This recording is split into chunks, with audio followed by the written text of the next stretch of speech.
I'd like to call the meeting to order. I'm Tim Cavanaugh, Chairman of the Metropolitan Utilities District Board of Directors, and I'd like to welcome you all to the committee meetings this afternoon, February 5th, 2025. This meeting is being live streamed from the boardroom at the M.U.D headquarters building located at 7350 World Communications Drive. And a recording of this meeting will be uploaded to the M.U.D website after the meeting's conclusion. I'd like to invite our Vice President of Safety and Security, Shane Hunter, to provide a briefing regarding protocol for all individuals in attendance at the board meeting today in the event of an emergency. Shane. Good afternoon, Shane Hunter, Vice President of Safety and Security. Normal entry and exit into this room is through the rear of the room that we all entered today. There's another exit here on the right-hand side that can be used as an alternate in case of an emergency. On the other side of that door in that hallway, we'll find the nearest fire extinguisher and first aid kit. And a little farther down the hallway on the right will be the nearest AED. With the location of that AED in mind, can I see a show of hands? CPR and AED trained in the room? Thank you. Should there be a medical emergency today, EMS will be contacted by the security guard at the front desk, who will then escort them into this space. Also, if we need to leave this room for any reason, we can use either door, but if we need to evacuate this building, we'll go through this door on the right, take two lefts, and then the parking garage, where we'll have accountability. That concludes the safety briefing. Thank you. Roll call. Sidzik. Here. McGowan. Here remotely. Howard. Here remotely. Kavanaugh. Here. Begley. Here. Cook. Here remotely. Friend. Here. I would like to advise all those in attendance that a copy of the Open Meetings Act is available on the wall in the back of the boardroom. Construction operations. Senior Vice President and Chief Operating Officer Kendall Miner will review the proposed capital expenditures. Good afternoon. A little different from saying this good morning. But for the CapEx letter for the month of February, we have 11 items for buildings, plants, and equipment, 1 item for system improvements. Out of those items, I want to highlight 3 of those items. For buildings, plants, and equipment. Item number 4, optimization plan for the Midtown pump stations. This is $270,000. This is to develop an improvement plans for those 4 pump stations that impact Zone 2 pressure zone. Those pump stations are Bedford, Poppleton, Turner Boulevard, and Walnut Hill. This is to assess existing facility conditions, identify and evaluate and recommend facility upgrades and repairs. This is to get us a more detailed estimate on what that will look like for us for capital improvements moving forward. And also to identify potential consolidation of pumps and increasing pumping capacity for pressure zone number 2. The next item I want to highlight is item number 6. It's the replacement of engine number 2 at 78th and Harrison pump station. It's an $850,000 expenditure. This is to replace a 475 horsepower natural gas fired engine for pump number 2. This moves approximately 14 million gallons a day, serving zone number 2. Also, this pump is crucial due to the location and ability to pump during power outages or power surges. As we have interruptions with weather and on OPBD system, the natural gas pumping allows us to, utilize and continually pump and serve our customers. When we have those issues, we do have electric pumps in our system as well. So this allows us the redundancy that we need. And this pump was actually a 1969 engine. And it was rebuilt back in 2003. The reason we're bringing this forward now is it got a 12 to 14 month lead time. And we've worked with our finance group and team to make sure that we've got the proper budget that's needed and necessary for this, to go ahead and get this pump now, on order now, so that we can replace it for next year just for our redundancy in our system. The last item I want to highlight is item number 7. It's the purchase and install of the Mueller leak loggers at $500,000. This is a multi-year process to continue our 700 miles or implementing leak loggers for 700 miles of our pipe. to identify leaks before having main breaks. And this, we've already incorporated leak loggers last year, which, you all in the board approved. And we currently have to date 1,500 leak loggers deployed in our system. We've also found 118 leaks, which is equivalent to about 60 to 70 million gallons of water, which was saved. And with that, I'll conclude the CapEx letter for the month, but here to answer any questions, concerns that you guys may have for any other items or these items.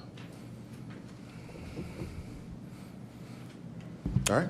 Thank you. Thank you. Item number 2, acceptance of contracts and payment of final estimates. Director of Plant Engineering Trevor Tonagis will review them. Good afternoon. Trevor Tonagis, Director of Plant Engineering. Pretty short list this month. Just got one project for acceptance and final pay estimate. This contract was to install just under 2 miles in total, about a mile of 8-inch and a mile of 6-inch water main. This was in Coventry Woods development. That's near 216th and Harrison Street. This one did have about a 4.8% overrun, and that was primarily due to overruns in the 6-inch water main. We put in more than was indicated on the plans, but project went in successfully and was completed by Cedar Construction. And that is all I have, unless there's questions. All right, thank you. Why did you put in more of the pipes? This was due to the build of materials on the plan set. The entire plan set was designed, but there was in the quantities some that wasn't accounted for. So it was field measured and all put in, and it was designed, but it just was a miss in a table. Okay. Yeah. Good question. Anything else? Thank you. Thank you. Item 3, Director of Facilities Management John Veleratsky will present the Amendment Number 1, CC1, CC2 Owners Representation and Program Management Services. Good afternoon. As mentioned, I'll be discussing the amendment for the CC1 and CC2 Owners Representation and Program Management Services located under Tab 7. As a recap, the original estimated project costs to renovate CC1 and build CC2 were $66 million. A supplemental CNA was approved by the board in June of 2024 for revised total project costs of $80 million. Sorry, $80.4 million. Project controls additional costs for these services were anticipated and included in the approved supplemental CNA funds and are due to the following issues. The construction completion dates were extended for both facilities due to spending additional time during the planning and design phases to determine operational needs for both facilities. This included multiple rounds of focus group meetings with the affected divisions. The additional costs are also due to an increase in the planned size of CC2 based on the results of these focus group meetings. We originally anticipated a size of about 120,000 square feet and it increased to 145,000 square feet, mostly due to indoor parking and shop space needs. We are continuing to operate within the $80.4 million budget with planned completion for CC2 in spring of 2026 and CC1 renovation and completion in 2027. Are there any questions?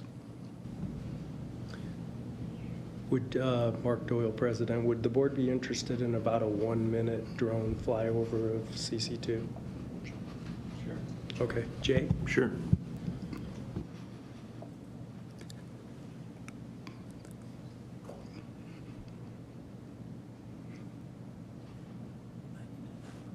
Absolutely. Okay, so this video was actually taken late last week. It shows pretty much current up-to-date progress on the project site. We are extremely pleased with the progress that we've been able to make here over the fall and the early winter with the moderate weather conditions we've had. There's been exceptional progress on the tilt-up concrete wall panel construction, the CMU masonry construction. You'll also see the steel construction beginning on the left side of the video there. That's actually the formation of the new parking garage structure that'll be on the south side of the facility. And as we're panning around and looking continuously around to the north. The middle structure you see there is the central core complex that's going to house basically the offices for our construction crews, the shops for our central maintenance staff. There'll also be conference rooms. The lunchroom facility will also be located in this area, and your main entrance with all of our security features. Over on the left, you'll see the employee parking lot that is essentially complete at this point as well. But as I stated, we've made considerable progress over the last several months and feel really good about where we're at with this project to date. John, thanks to the team. Thanks for your support. We're really happy about this. Thank you. Thank you. Item 4, under tab 8, Vice President of Procurement and Enterprise Services John Zellers will now review the bids on materials and contracts. All right, good afternoon. John Zellers, Vice President of Procurement and Enterprise Services. Bids on materials and contracts may be found under tab 8. There are just a few items that I plan to discuss this afternoon, and the first may be found on page 2. We are recommending the second low bid for the replacement of the number 2 natural gas engine at the 78th and Harrison pump station. Waukesha Pierce provided the low bid. However, the engine they proposed would require an additional speed reducer gearbox, which was not included in their bid. In addition, their bid did not include installation and structural and piping modifications that would be required to install their unit. The addition of these items is estimated to substantially exceed the $6,700 difference between the two bids. NMC's bid is all-inclusive and is a direct replacement for the engine being replaced and is recommended for approval. Thanks, John. I have a question, John, on page 1 under other security improvements. Yes. What exactly is Paladin Tech and/or when Prime bid it? What's the job? So this is the security needs for the new administration portion of Platte South. Is that hardware, software? What is it? It's the cameras and the integration into Genetec Okay, so and card access. hasn't Prime always been, or not always, but mostly has been the district's integrator for that Genetec platform? Yes, Prime has done a lot of the work for us. Paladin has done work for us as well. Okay, so Paladin, is it Paladin or Paladine? It doesn't look like it's a lot. Paladin. Paladin. Yep, my bad. Are they an approved Genetec integrator? I'm assuming that was one of the requirements. Yes, they are. Okay. I believe OCS is as well. Is that correct? Yeah. OCS, so there's one other out there as well. Thank you. Thanks, John. John, this is Mike McGowan. And at the end of last month, Jim Bagley asked for a report on all the contracts from 2024. You sent out a report that had all the years and all the different contracts in there. And I just want to publicly thank you and your team for putting that report together. It gives me a lot of confidence in our record keeping that you have that much detail for every year and every contract. I feel good about you guys keeping track of all that and on top of it all. And I just want to say thank you to you and your team. All right, well, I appreciate that, and I will have to give a shout out to Brian Brown. He's our senior buyer, and he's the one that tracks all of this during the year and puts the report together at the end. Okay, thank you. All right, thank you. Services and extensions, under tab 9, Vice President of Engineering Masania will now review the proposed main extensions. Masa? Good afternoon. Masania, Vice President of Engineering. Behind tab 9, we have a main extensions letter. This month we have one water main extension for the Cornhusker Creek subdivision. This is located at the northwest corner of 36th and Cornhusker Road. The impact of this water main extension includes water service and fire protection for 118 lots in this mixed-use development. This development is in Bellevue zoning jurisdiction. Construction for this development includes 1.5 miles of water main and is expected to be completed by this May. Included in this total is about 1/4 mile of 12-inch water main that will be installed along Cornhusker Road that will serve this development and future expansion as there's open ground to the north and west there. The developer has also requested district gas service, and that will be presented to the board at a later date. And that is all I have to present, and would be happy to answer any questions. Thank you. Thank you. Personnel under tab 10, Vice President of Human Resources Bonnie Savine will now review employee wage and/or salary increases and ramifications. Good afternoon. Bonnie Savine, Vice President, Human Resources. I will provide a quick recap here on employee counts for the end of January 31st, 2024. There were 894 regular full-time employees and 5 regular part-time employees for a total of 899. To end this January, there were 892 regular full-time and 3 regular part-time employees for a total of 895. We also had 11 interns working for us at the end of January. So jumping over briefly to employment activity, that has definitely ramped up since the beginning of the year. We have several jobs in various stages of job placement. There are 8 jobs currently with a requisition routing through the system. Those 8 jobs consist of 18 vacancies, so we are certainly backfilling. We have 10 jobs that are posted currently. The bulk of those are our summer jobs. 5 are external. 5 of the external jobs are 5 are external only, but 3 of those are summer positions. So the summer positions are now open. Anybody who knows a college or college-bound student, we would certainly encourage them to apply for the program. But 5 are open externally, 4 positions are internal only, and then we have an additional job that is posted internally and externally. We have 10 jobs in the application, review, or interview stages, and we have 3 jobs with 8 selected candidates that are working through onboarding. A large group of pipe layer trainees will be starting this Monday, so we're looking forward to that. Behind tab 10, you'll find the wage and/or salary increases and ratifications letter. Human Resources is recommending the Board of Directors approve wage or salary increases for 29 employees this month. 15 are OAC employees that are being promoted due to the normal promotion process. 11 OAC employees are receiving wage increases due to a natural job progression within their job family. 3 OAC employees are also being promoted into SPA positions. And then additionally, we have 1 new hire ratification in Section 5, and that is a new Engineer 1. Are there any questions on that letter? Okay, thank you. Moving on to tab 11, this letter is regarding the annual adjustment for salary scales and general increase for the SPA employee group. The scales are reviewed on an annual basis and recommendations are brought to the board as part of our normal annual process. The adjustment to the minimum and maximum of each grade in the scales is equal to the general increase that SPA employees are eligible for based on their performance in the prior calendar year.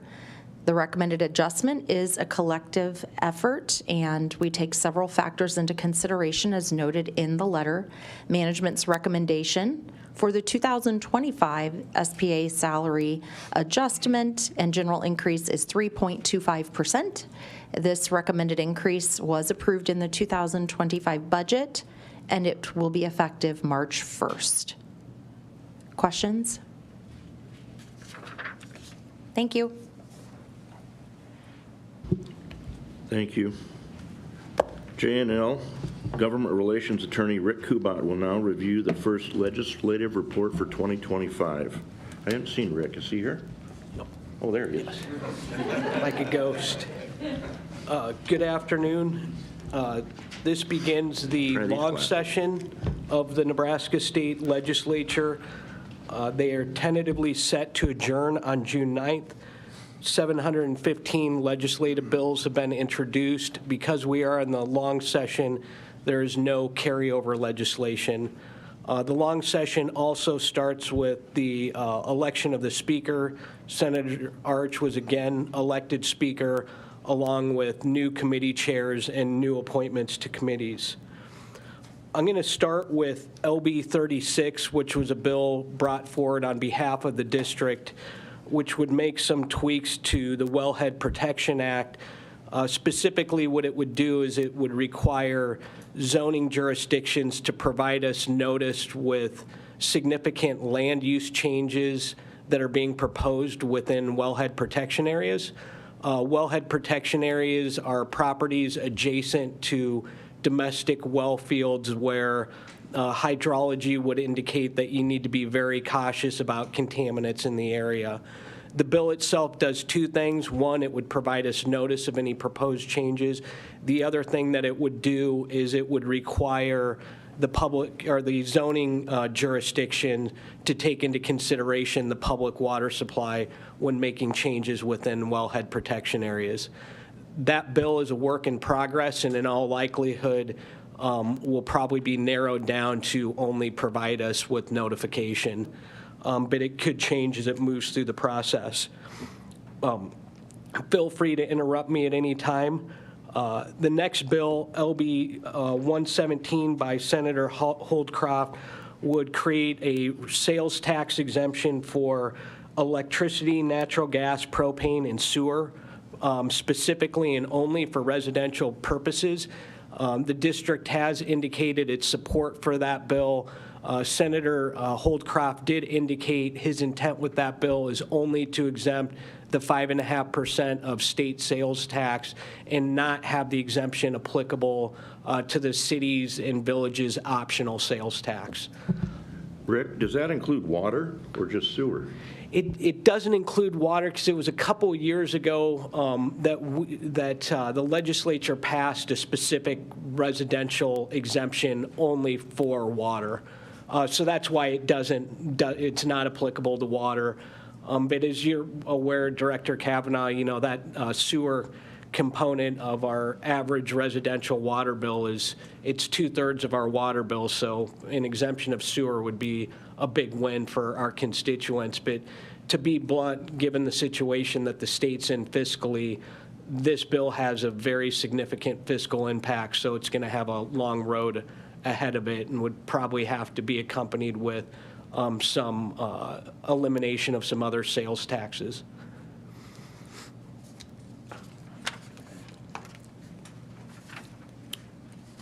The next bill on the list, and before I get into it, Director Kavanaugh and I had a discussion about fluoridation of water in general, and I was asked to just give a quick, succinct rundown of the district and fluoridation. State and local governments are left to decide whether or not to fluoridate water.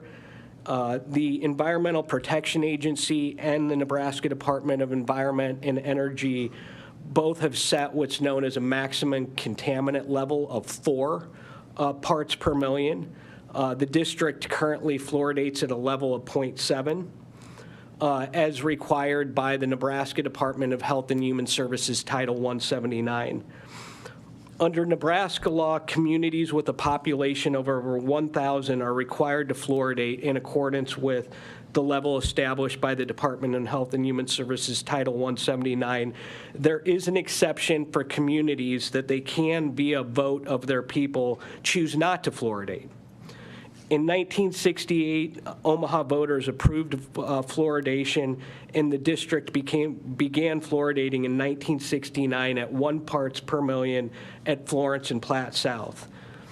In 2015, the Centers for Disease Control, the National Institutes of Health, the American Academy of Pediatricians, and the American Dental Association, and others lowered their recommended target level of fluoride from 1.2 parts per million to a range of 1.2 to 0.7 parts per million to, they said, hey, because fluoride is regularly available and some of the health impacts, we're now recommending 0.7 parts per million.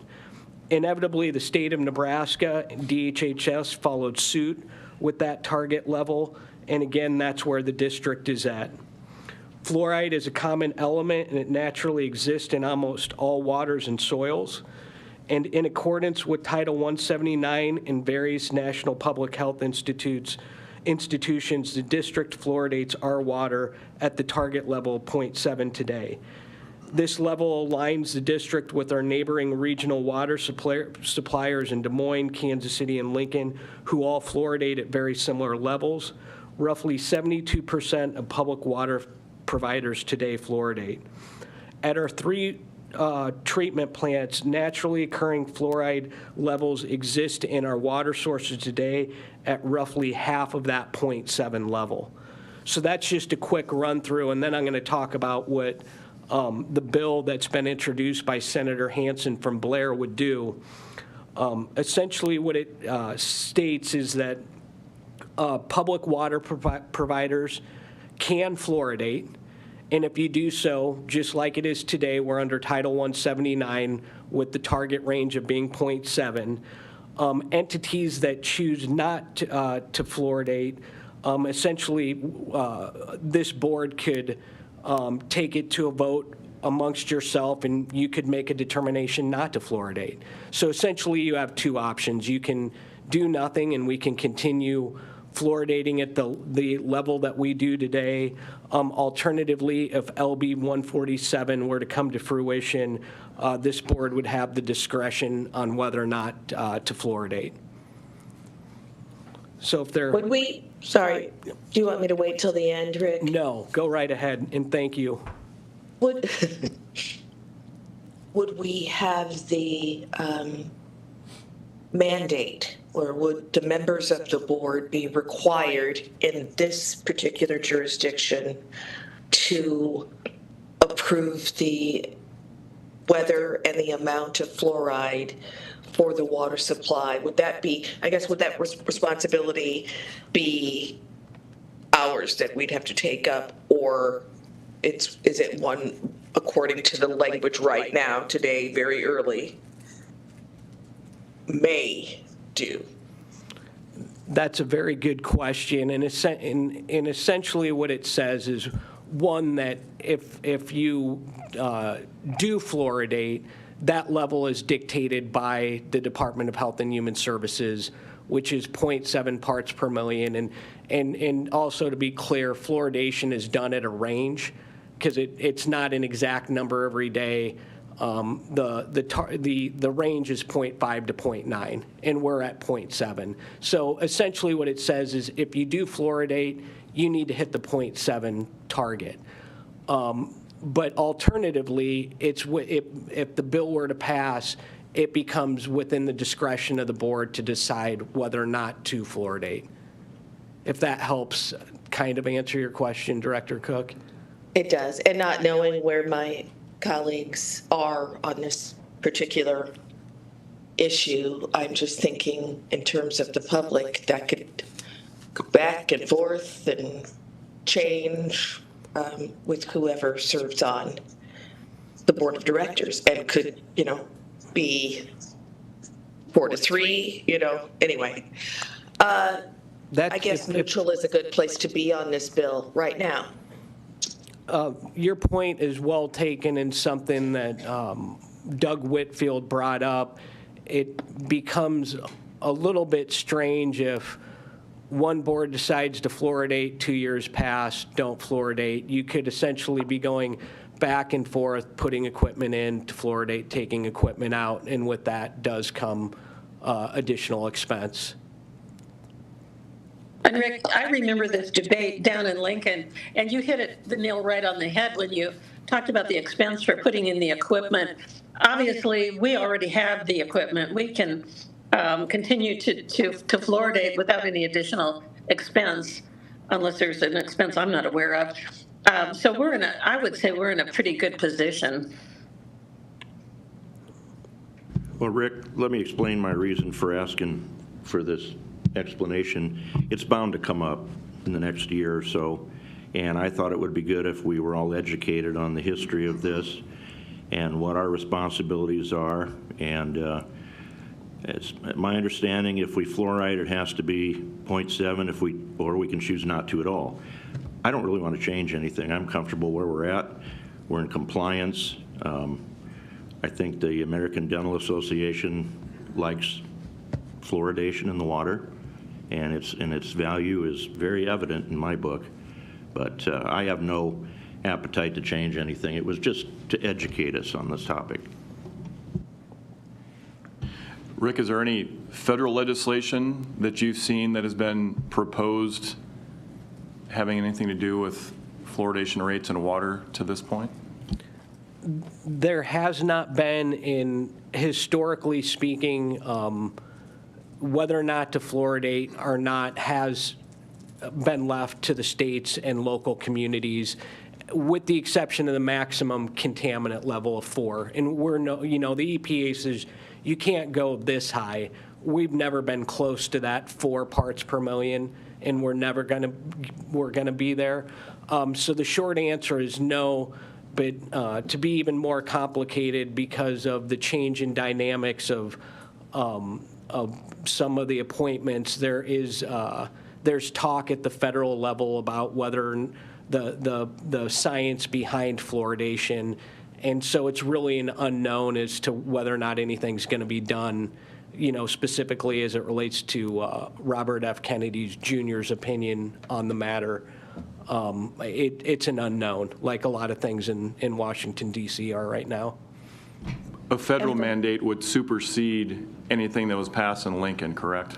It would, but it would be really unusual, right? I mean, I would imagine they would have to pass a bill through Congress. It would be a sea change from the fact that the federal government has historically left this to the states and local communities to determine for themselves. Well, thank God there's nothing unusual happening in D.C. right now, so. Yeah, that's a relief. So I had another question, and now, of course, I can't think of what it was. Oh, I had another statement. It sounds as though this issue is not within one federal agency, and probably not within one state or local agency. So that's something interesting to look forward to if it's EPA and HHS. Anyway, thank you, and I appreciate Chair Kavanaugh that getting a briefing, just some basics on the history of fluoridation in our jurisdiction. You're welcome. I'm going to move on then to LB 264, which is introduced by Speaker Arch on behalf of the governor. That's a rather lengthy bill that essentially lays out the financing for the subsequent biennium budget. The only reason why I bring it to your attention is there's a specific section contained within the bill that any remaining balance to the lead service line cash fund is transferred to the state's general fund.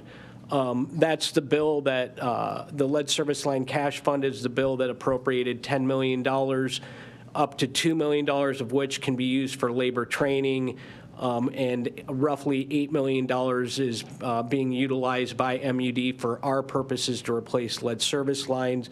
That expenditure deadline is set to expire June 30th of this year, and we're estimating that we're going to have close to half of the $8 million or $4 million expended before the deadline.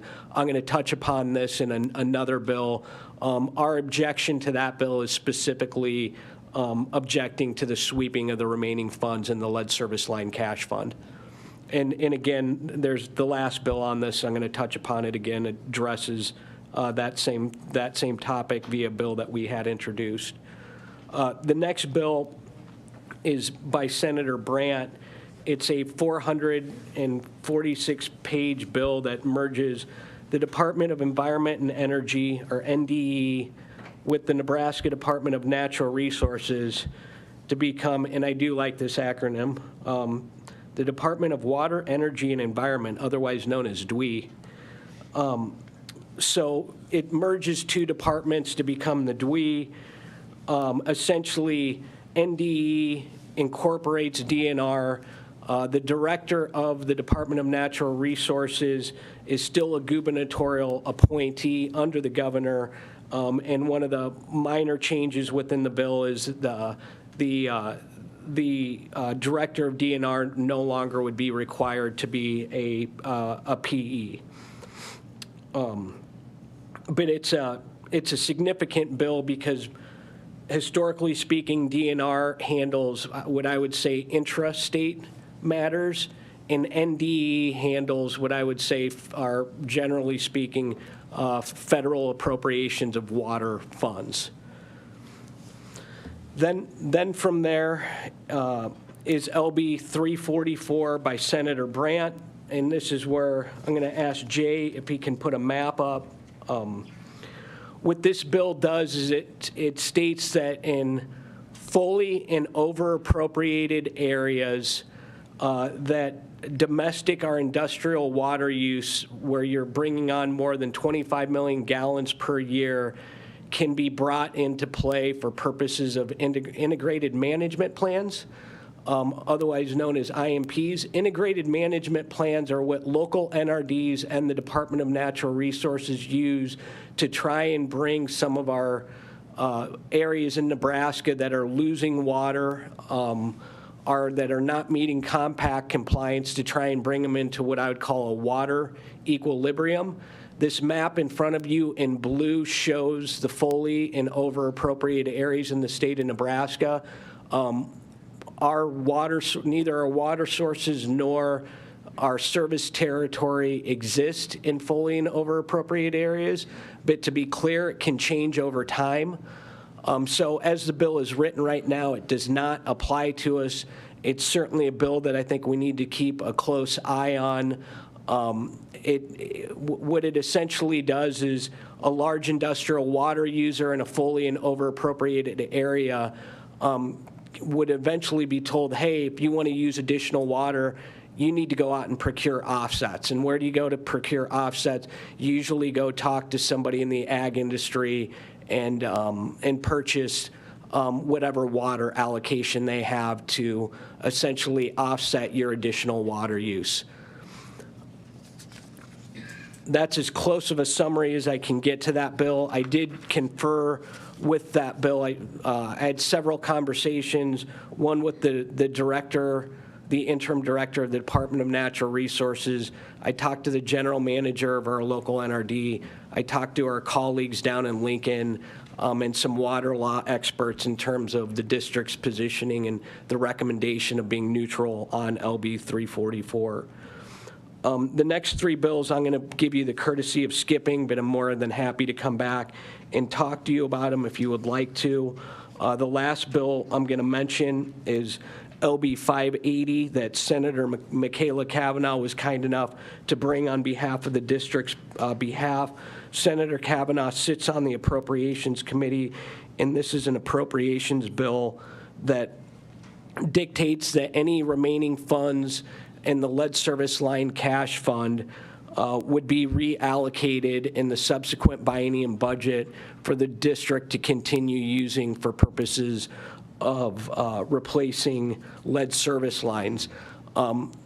During the course of this, we've had conversations with Senator McDonald, who brought the underlying bill that this is, and Senator McDonald and others have had conversations and have informed Senator Cavanaugh that we would like it if the bill would also allow the remaining funds and the component of the lead service line training portion of the bill to also be reinserted in the subsequent biennium budget. Essentially, this is a little bit different because it's an appropriations bill. This would not be a bill that would be kicked out on the floor. It would be a matter of whether or not the Appropriations Committee incorporates it into their mainline budget bill, or whether or not we can get baked into the cake. So that's where that is. That one actually got a hearing date for March 18th. And I will be sure to update the board as that moves along. So this first one is always somewhat lengthy. Happy to answer any additional questions should you have any. Well, good work, Rick. Thank you for the update. Do we need to bring this to a vote during the general board meeting to support Yes. your position? Yes. Position. Yep, because then they officially become your positions and the district's positions. And thank you. Thank you. Rick, I have a question. Do you know why they want to not have the director of NDR be a PE? Isn't there a reason why they're an engineer, or historically? Do you have any inclination? Yes, historically, the director's always been a PE. My presumption is the gentleman that is currently serving in the role of interim director, who is pretty well respected in the water community in the state, is currently not a PE. So the presumption is that if DWE gets formed, by eliminating that requirement, he'll become the de facto director of what was the DNR director. Mm-hmm. We've seen that happen a couple of times. I just like saying. If I had to get, me too. If I had to have guessed, I would have said that it was some sort of kind of action to ensure employment. Thank you. Rick, how are you spelling that dweeb? D-W-E-E. D-W-E-E. Thank you. And it's being brought forward by the executive branch, so as such, because it's an executive branch bill, those usually carry with them a decent amount of momentum. Thank you. Thanks.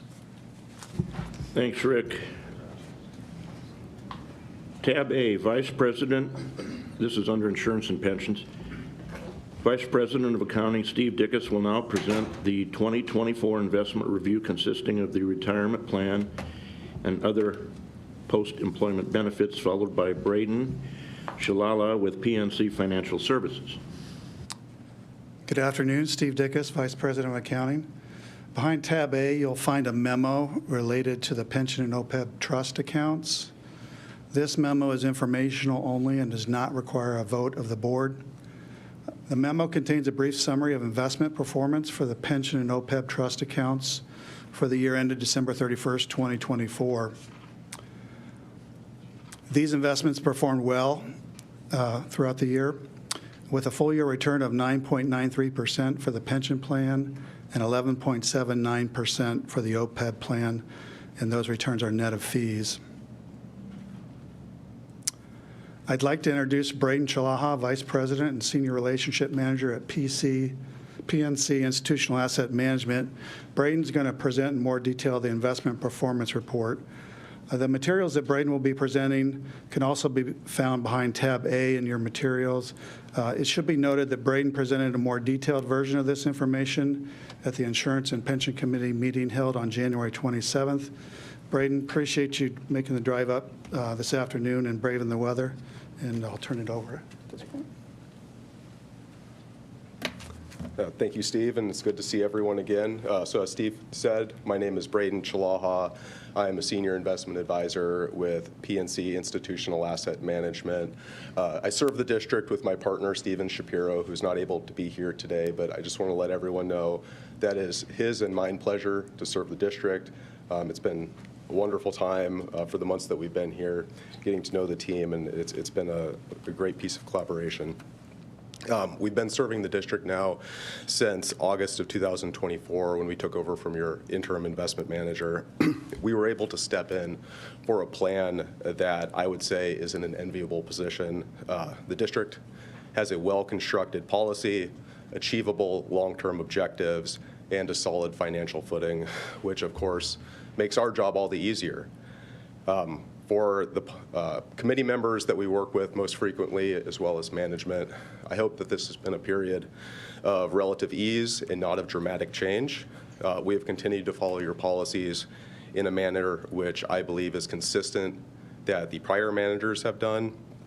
And as such, though the data I will present on today includes periods of time where we were not your manager, I believe that us, as well as your prior managers, executed your policies in a very consistent manner. If I could direct us now to page 2. There's a wave. Thank you. So we call this our quilt highlighting performance. And what we see here is that 2024 was yet again another great year for markets. It's said that history does not often repeat itself, but it does rhyme. And I think 2024 was a rhyming year. We had our second successive year of 25% returns for the S&P 500, which is only the second time that's happened since 1998. And there were a lot of similar performance drivers when we drill down. The Magnificent Seven, which I'm sure many of you have heard about, was again dominant. We saw leadership from large cap growth stocks, and a lot of that was oriented within the information technology sector. U.S. markets were again on top as they led global markets, both emerging market and developed international. And we saw fixed income returns pulling up the rear, really accomplishing their role as a portfolio diversifier and a source of stable value. And similar to last year, the good news here is that your portfolio remained exposed to all of these positive themes, due in large part to your diversified and largely passive allocations. So as we enter this new year, though the S&P may not add a third year to its track record of 25% returns, PNC overall does hold a positive view that markets, and in particular U.S. markets, can continue to perform well, as we are likely to remain a global leader in growth, with a forecast for the S&P growing returns by 13%, earnings, that is, pardon me.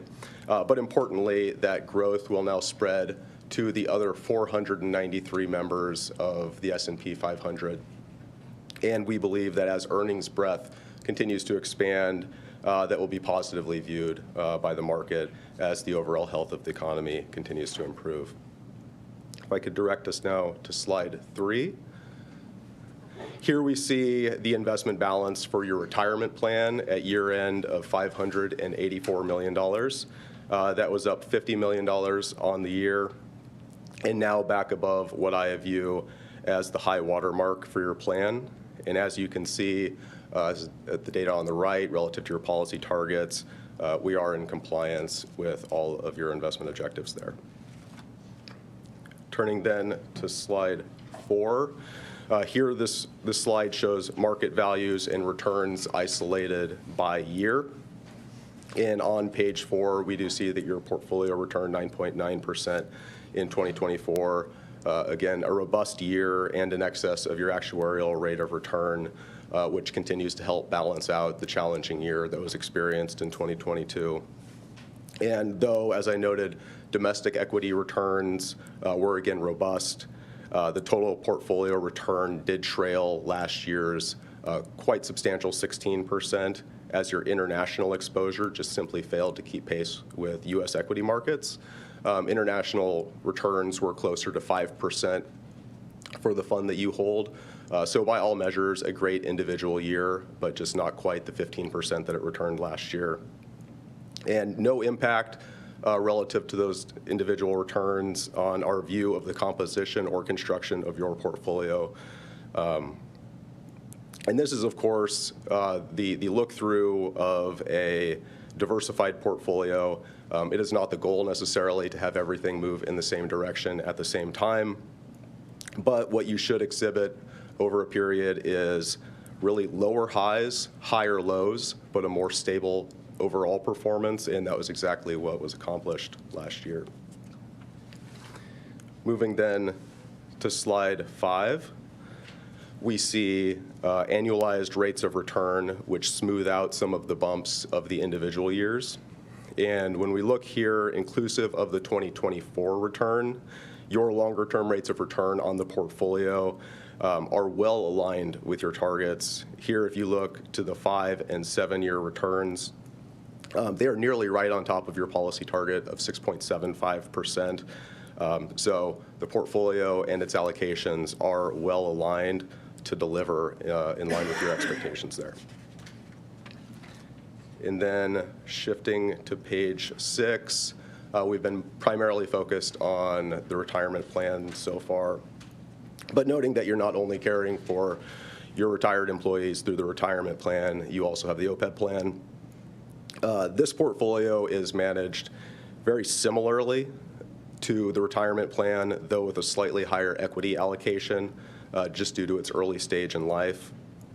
As such, here we can see that the portfolio returned 12%, so higher than the retirement plan due to that higher equity allocation, and increased its value by almost $19 million across the year. This portfolio continues to advance on its path to supporting other post-employment benefits. When you take the combination of strong market results with your continued support through regular contributions of just under $8 million for the year. So to summarize there, PNC took the baton here covering these investment accounts that were really in great shape, and they've only continued to improve in that time. Much credit is owed to the management and the board of the district for your outstanding stewardship of these assets. And while it's great to look at the returns of the last 2 years, very little in financial markets is actually backward looking. We must always have an eye to the future. So here, just a comment, I would not be surprised if we saw additional volatility on the horizon as the market continues to face down many continued unknowns. We have a new political administration. We all continue to seek to understand how our lives may or may not be impacted by AI, and we have a Fed that continues to work towards limiting the impact of inflation on all of us. But that said, volatility is not inherently our enemy. Not all markets will face an unwavering line up and to the right, but persistent capital tends to find its own rewards in up markets as well as turbulent markets. And just to note that you remain guarded by an unwavering North Star in your investment policy statements. So just to close with a quote from the Oracle of Omaha, hometown hero, the stock market is designed to transfer money from the active to the patient. Long-term retirement plans such as yours have always been the definition of patient capital. So regardless of what market looks like in 2025, I continue to say good days ahead for the plans. And that concludes my comments.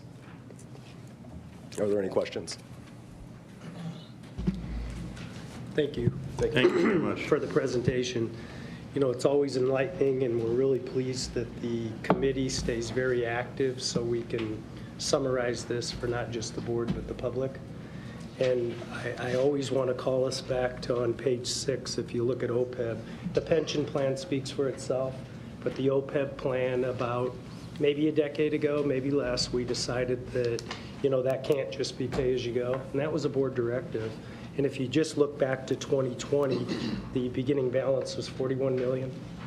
This year it's 92 million. This doesn't just happen, and it does take support from the board to support these other post-employment benefits. So I can't help every year but to say, you know, thank you for your support, and thank you to the team and our advisors for helping us keep this as a nice benefit, but appropriately funding. We have a fiduciary responsibility to do that. So thank you.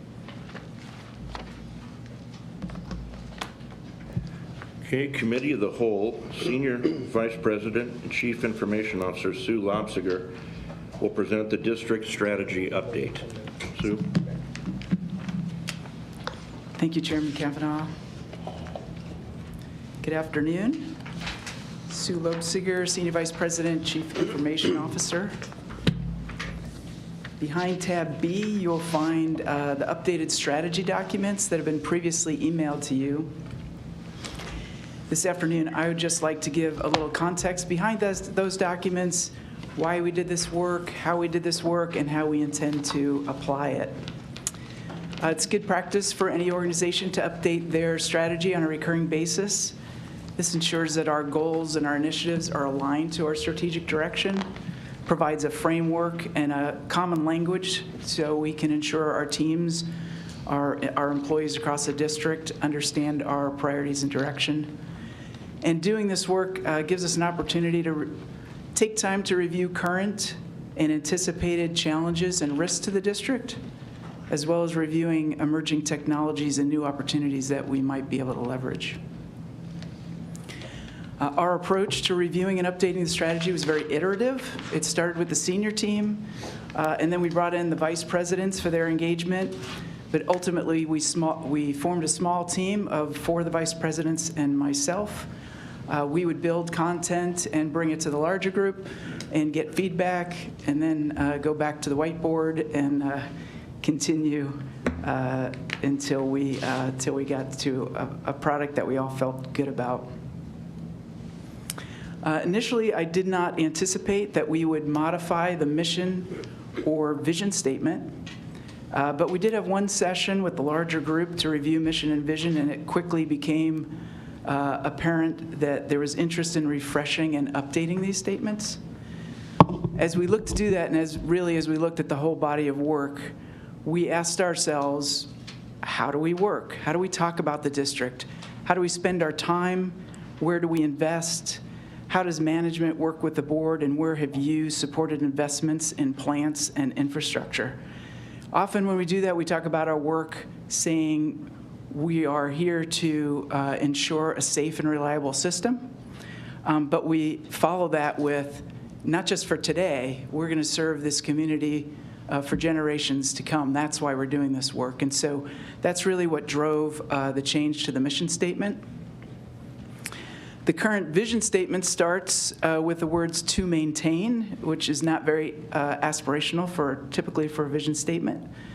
And it asks us to compare ourselves to other utilities across the nation, but every utility is different. And while we do engage in industry associations and conferences to understand best practices and technologies, we know this utility and our community best.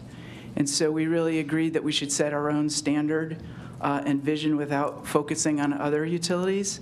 So that's really what drove this new vision statement, to aspire to exceed customer expectations and contribute to a vibrant community.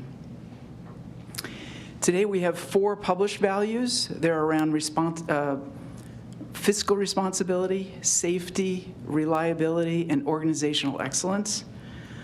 Yet today, for our supervisory, professional, and administrative, or SPA employees, we're evaluated on an annual basis on our appraisals on a slightly different set of values. And the 4 published values we really treat as core pillars that we align our goals and initiatives to. So it all makes sense, but we thought we could better align it all. So we took 3 of those 4 values, safety, reliability, and fiscal responsibility, and we brought them into this set of core principles. To that, we added integrity, capturing honesty, transparency, and accountability, and caring for our teammates, our colleagues, our customers, as well as the community. We also wanted to encourage innovation, so we added innovation is embraced. And finally, we included this idea around growth, that we need to be strategically positioned for growth. So that might be to offer new products and services that our customers expect. It could be supporting developers that are expanding our service territory, supporting communities that are seeking wholesale water, or large gas customers that are either new to the area or expanding their operations. So the mission, vision, and core principles then come together to provide a foundation for our strategic framework, defining what we do, what we aspire to do, and how we're expected to work. So these are table stakes. We then took that 4th value, organizational excellence, and we brought it into this set of 5 strategic priorities: customer experience, organizational excellence, community engagement, strategic asset management, and environmental stewardship. Each of these priorities has 3 strategic objectives. So for customer experience, as an example, if we want to exceed customer expectations with every interaction, our objectives then are to increase customer satisfaction, create a customer-centric culture, and improve customer engagement. So together, the mission, vision, core principles, strategic priorities, and strategic objectives come together to form this updated strategic framework. We plan to roll this out across the district in the coming weeks and months. We will align our goals and initiatives to these 5 strategic priorities, and we'll adapt our annual goal setting and appraisal process to this updated framework. The annual State of the District presentation that President Doyle provides will be aligned to this strategy. We also intend to identify key performance indicators to measure progress, and we'll take steps to ensure that we have the right process in place for oversight and sustainability of the strategy. I'd like to call out the efforts of the core team, those 4 vice presidents, John Zellers, Stephanie Mueller, Masania, and Bonnie Savine. They were the core team, and they were engaged, enthusiastic, and brought great perspectives and ideas into each session. And I think we probably went through a few whiteboard markers as we worked through it. I'd also like to call out the work of Tracy Christensen's Corporate Communications Group, in particular Wesley Poore. Wes took what was my elementary diagrams and turned it into a professional brochure to our brand guidelines, so appreciate the great work that Wes did as well. So with that, I'd open it up to comments and questions. Well, Sue, I want to commend you. This is very comprehensive. Putting together a strategic plan, I think, should probably be even more comprehensive and would include representatives from every aspect of what the district does, including a representative from the union, customer service. If we're going to try to figure out the best way to provide customer experience, feedback should probably come from those who at the very backbone of the organization. Perhaps even members of the community that would be willing to participate and provide input into the district, especially after this is already put together. How do we measure success in this without feedback? Maybe soliciting the members through a mail out, things such as that, to make sure that we're getting done what we're striving to do here. But my main point was, I guess, to include everybody in the district in some fashion as the best way to get buy-in for a vision statement. So, but thank you. Yeah, I appreciate that, Director Kavanaugh.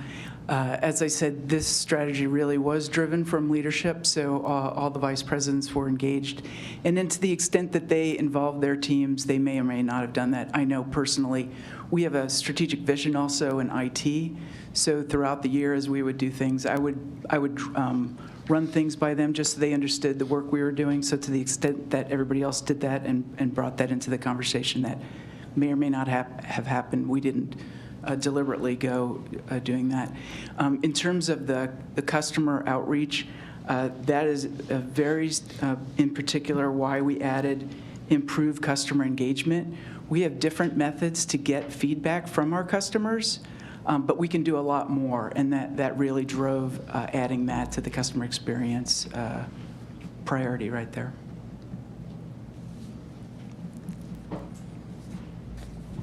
So would you go back to the mission statement, put that up there, or Jay, put it up there?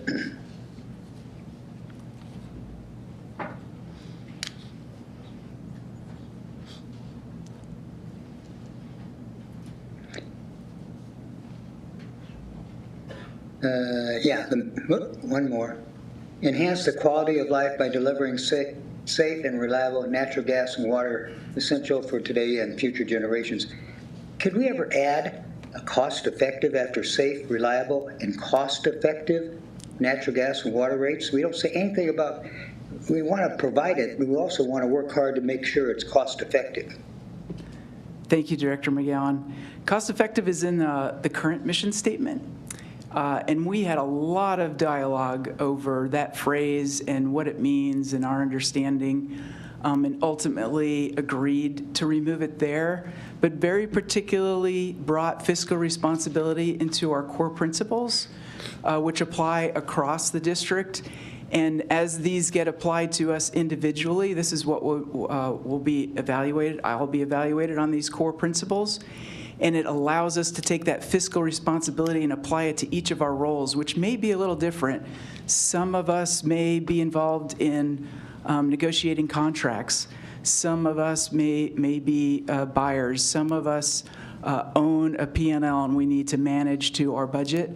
And so we felt comfortable removing it from the mission statement, where quite honestly there was a lot of confusion amongst the leaders on what that really meant and how we evaluate it. and drove it to our individual roles under fiscal responsibility. I understand, but every time Mark Doyle, for instance, reminds all of us of our roles, he always says, these are life essential services that we need to provide cost effectively and everything. When I talk to customers, I always say cost effective, safe and reliable, cost effective services. I don't know, my personal preference would be to have it back in the mission statement to keep us all reminded instead of just the core principles. I understand what you're saying, but I'd like you to reconsider that. Thank you. We can have some follow-up conversation and discuss it. Thank you. Put the gloves back on. There you go. I think we still have a few whiteboard markers that still have ink. I agree with Mike. And let me also say that if you don't have a strategic plan, you don't know where you're going. Any company, any good company, anybody that has worked with a good company, they always spend a lot of time and develop a strategic plan, which lays the groundwork for where you want to go and how you want to get there. And I commend you and your team, because this is a very good, comprehensive strategic plan, and roll it out with the customers and employees, and get everyone to buy into it, and we'll all be headed in the right direction. Good job. Thank you.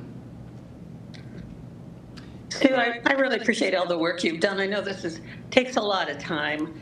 One thing that I would stress that I've found to be important is that personal contact, that face of an individual rather than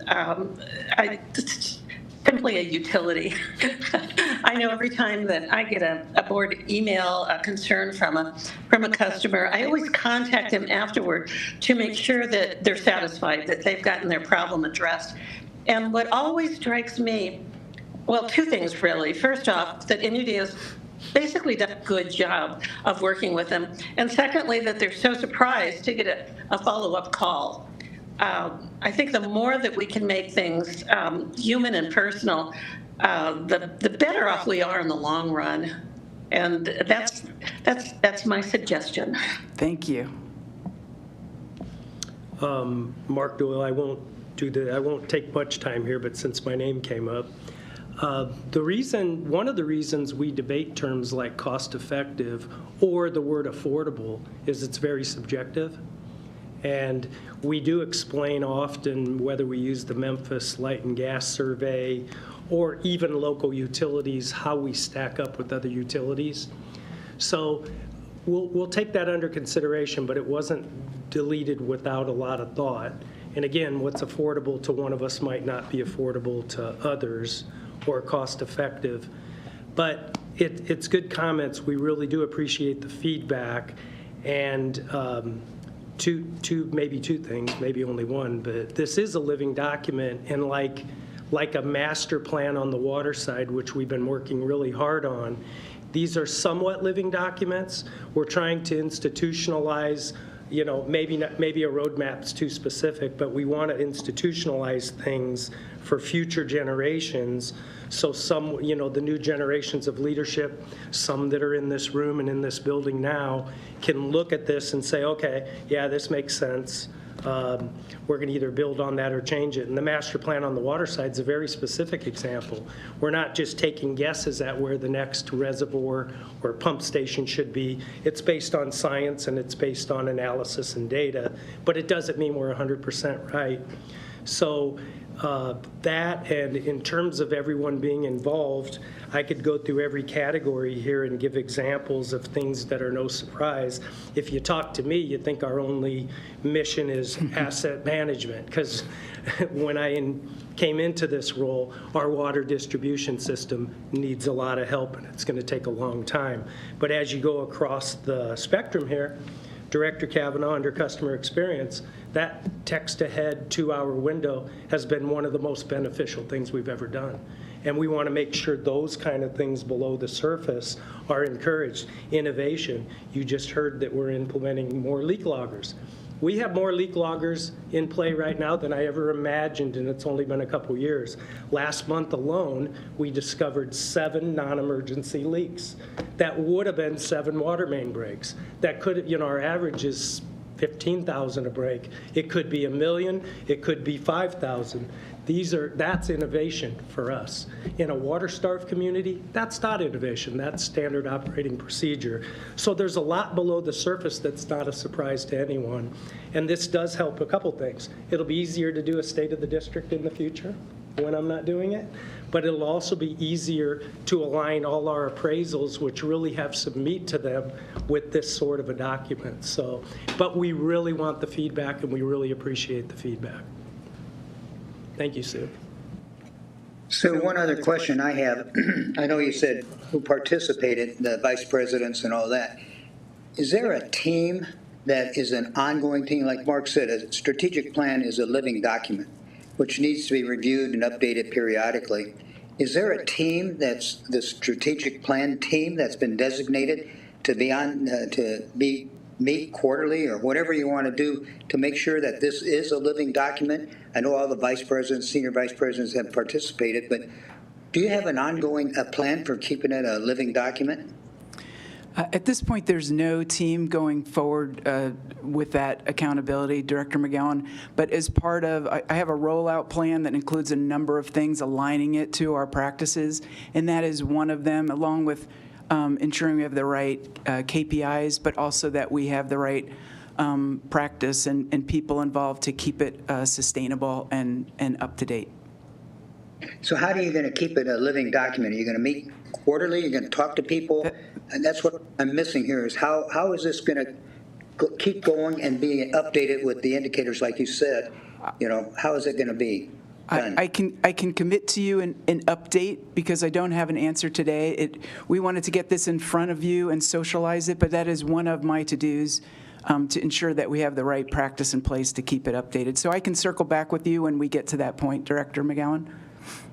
I think that the board would like to know that, and just, you know, maybe give us an update next month or whenever you're ready. How are you going to keep this refreshed and a living document? Because it is a great document, and we just don't want it to get old and stale. Understand. Thank you. I think that the fact that you're tying performance across functions and levels within the organization and our customer owners makes it a living document. It's not just, you know, here are the rules and we're going to enforce them, but I hope that as you engage community and as you attract different kinds of employees, that would become, change the document by the people that are putting into the document. It's not just the top down, and I'm not speaking for you, Sue, but my idea from what you presented is you've presented a framework that includes a lot of the things that we think, that we know to be important in any functioning of a corporate entity or a legal entity. And that the people and in their fulfillment of their responsibilities, including us, are what will make it a living document into perpetuity. We certainly do have a lot of current practices that this gets applied to, so that will drive a lot of it, indeed. Well, thank you, Sue. Thank you. Are there any members of the public in attendance who would like to address the board today? This would be a chance for anyone here from the public to address the board. Nope. Okay, seeing none. Do any board members have further comments they would like to make? Okay, the meeting is now concluded. We will reconvene the regular board meeting in 10 minutes.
Okay, one minute, please.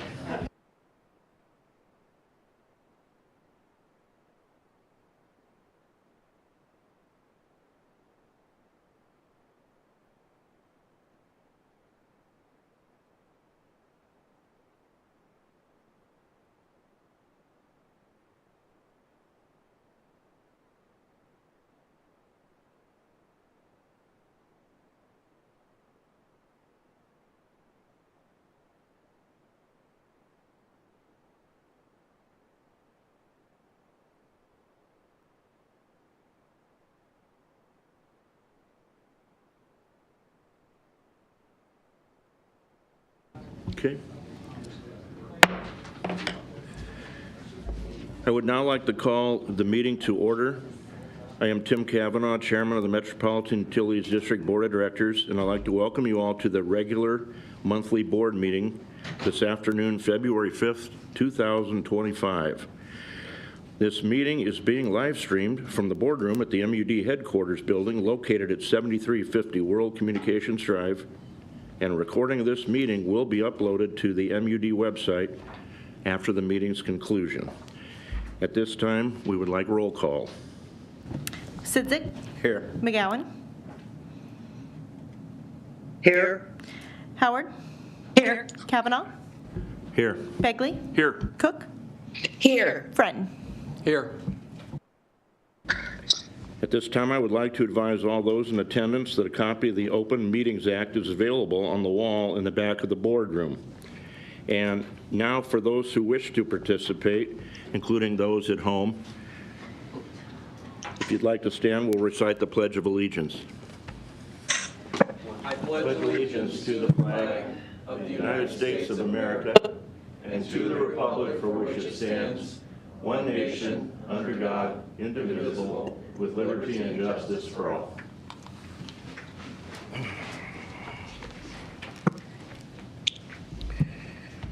Agenda item 4, approval of the minutes for the committee meetings and regular board meeting for January 8th, 2025. Do we have a motion? I so moved. Second. Discussion. Roll call. Sidzik. Yes. McGowan. Yes. Howard. Yes. Kavanaugh. Yes. Begley. Yes. Cook. Yes. Frenton. Yes. Item 5, capital expenditures. Director Friend. Thank you. This item was discussed in committee. I move approval as outlined in the memo from Kendall Minor dated January 27th.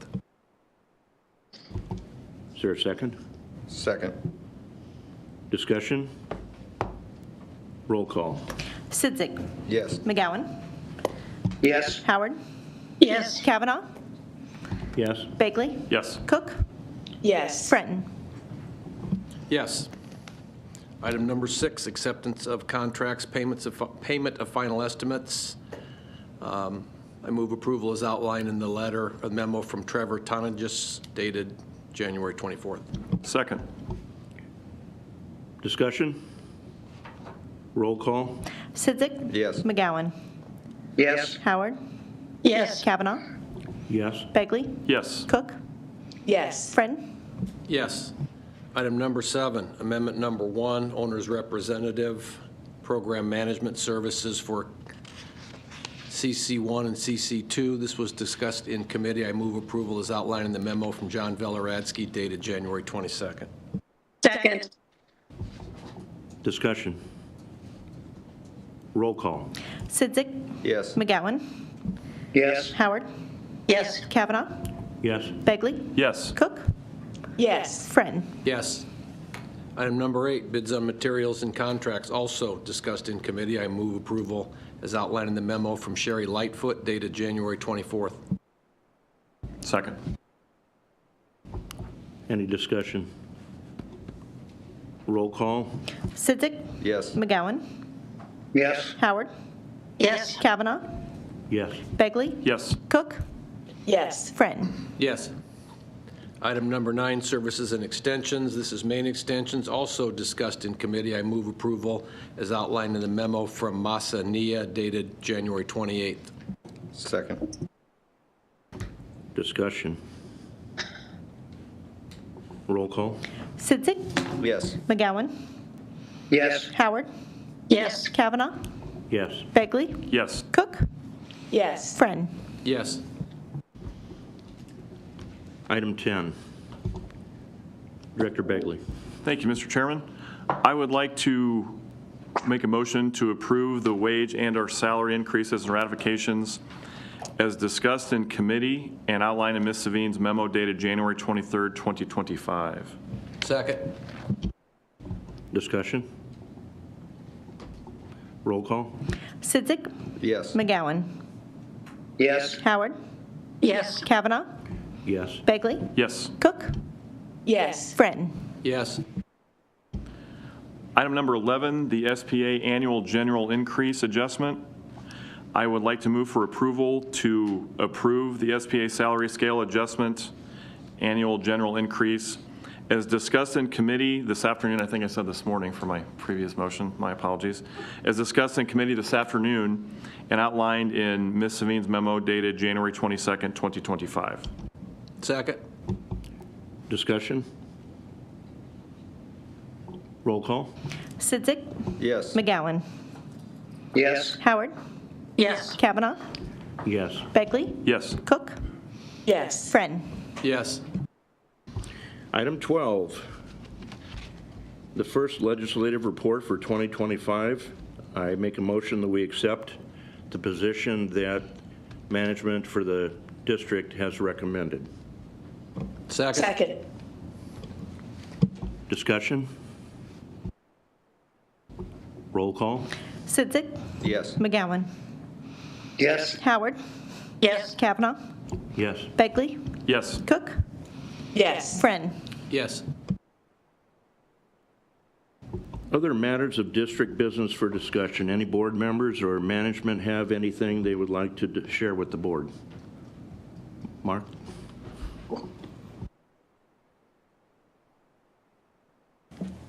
Thank you. Good afternoon. Mark Mendenhall, Senior Vice President, General Counsel. It's my last opportunity here before the big event, so I wanted to make another plug.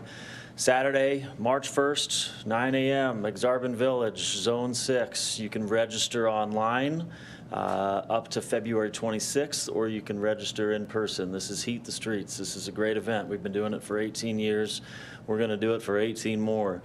We've set some lofty goals. We're well on our way to reach those goals, but we need your support. And I'm talking to our sponsors out there, the vendors that we haven't quite that haven't quite committed to be a sponsor. I'm also talking to our employees. Let's make a friendly competition with OPBD. I know they're a bigger organization in terms of staff, and right now they're beating us. There's more people at OPBD registered than here. So again, talking to the M.U.D employees around HQ, I'm assuming at Operations Center, there's little cards with QR codes. It's a way to register right then and there. Love to have you out. If I could, I'd also want to make a mention to the sponsorships. We've had a number of amazing entities that we do business with that sponsor this event. They are listed on the Heat the Streets website. I just wanted to publicly thank those, whether it be somebody that is donating $150 versus someone that is donating $5,000 or more.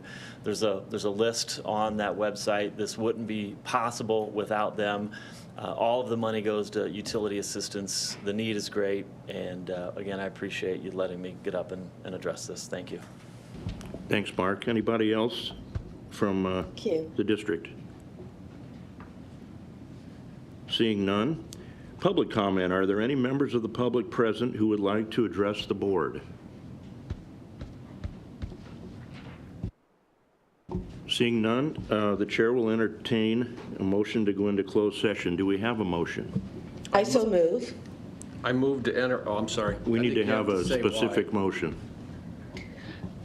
I move that we go into closed session. And I'll second. No, we need a specific motion why to go into closed session. Okay. Could I just request that the motion just be for closed session for personnel or litigation matters? I move that we go into closed session for personnel and litigation matters. Thank you. Is there a second? And I will, again, second that. Any discussion? Roll call? Sidzik. Yes. McGowan. Yes. Howard. Yes. Kavanaugh. Yes. Begley. Yes. Cook. Yes. Friend. Yes. We will now go into closed session.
We have a motion to go back into open session and a second. Any discussion? We already have a motion and a second. Roll call. Sidzik. Yes. McGowan. Yes? Howard. Yes. Kavanaugh. Yes. Begley. Yes. Cook. Yes. Friend. Yes. Are there any directors or members of the public who have any comments to share? Seeing none, do we have a motion to adjourn? I so move. Second. Just Discussion? a comment that our time for our meeting next month will be 12 o'clock. Yes, 12 o'clock for the personnel hearing, possible termination hearing, and then the general board meeting will start at 1 p.m. Thank you. And if it's delayed, then it will be following the employment hearing. Roll call? Sidzik. Yes. McGowan. Yes? Howard. Yes. Kavanaugh. Yes. Begley. Yes. Cook. Yes. Friend. Yes.